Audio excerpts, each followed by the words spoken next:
लखीमपुर खीरी की घटना को लेकर योगी सरकार के खिलाफ आक्रामक रुख अपनाने वाला विपक्षी दल के नेता उत्तर प्रदेश की जमीन पर उतरकर अपने अपने पक्ष में माहौल बनाने की तैयारी में है। नवरात्र के पहले दिन से ही यूपी में विपक्ष 2022 के लिए चुनावी हुंकार भरने जा रहा है। सपा प्रमुख अखिलेश यादव और प्रगतिशील समाजवादी पार्टी अध्यक्ष शिवपाल फिर से अपने अपने रथ पर सवार होंगे। वहीं कांग्रेस महासचिव प्रियंका गांधी काशी से चुनावी अभियान की शुरुआत करने जा रही है, जबकि आरएलडी प्रमुख जयंत चौधरी अपने दादा चौधरी चरण सिंह की जन्मभूमि से मिशन 2022 का आगाज करेंगे। 7 तारीख को, क्योंकि किसान आंदोलन 8 महीने से चल रहा है और चौधरी अजीत सिंह जी की शायद ये आखिरी क्रिया थी। वो चाहते थे कि आंदोलन भी मजबूत हो और किसान भी मजबूत हो। तो ये समिति 7 तारीख को गाजीपुर बॉर्डर पे जाके किसानों से सीधा संवाद करेगी। मुजफ्फरनगर दंगे के बाद से एक के बाद एक चुनाव में शिकस्त झेल रहे रालोद के सियासी वजूद को बचाए रखने का जिम्मा जयंत चौधरी के कंधों पर है। किसान आंदोलन से आरएलडी को मिली संजीवनी से जयंत को हौसले बुलंद है और अब वो नवरात्र के पहले दिन अपने दादा चौधरी चरण सिंह की जन्मस्थली हापुड़ जिले के नूरपुर गांव से 7 अक्टूबर को मिशन 2022 का बिगुल फूकेंगे।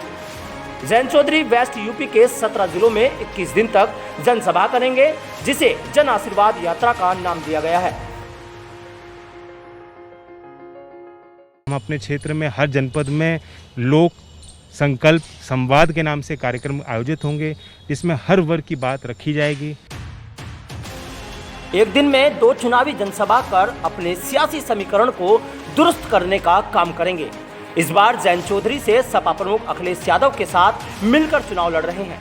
ऐसे में दोनों ही पार्टियां यात्राओं का आयोजन कर गठबंधन को मजबूती देने में जुटी है।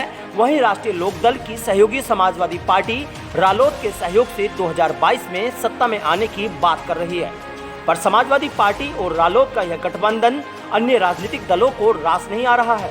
कांग्रेस, बीजेपी और अन्य दल भी इस गठबंधन पर सवालिया निशान बना रहे हैं। दोनों संगठन के कार्यकर्ता आपस में मिल के काम करेंगे, तभी वो सक्सेसफुल हो पाएगा, वरना वो चीज़ें तब्दील नहीं होती, वो वोट पे तब्दील नहीं होती। ये सोच पार्टी को ख़त्म करनी होती है कि हम इस सीट पे लड़ रहे हैं और हमारा सहयोगी दूसरे सीट पे लड़ रहा है।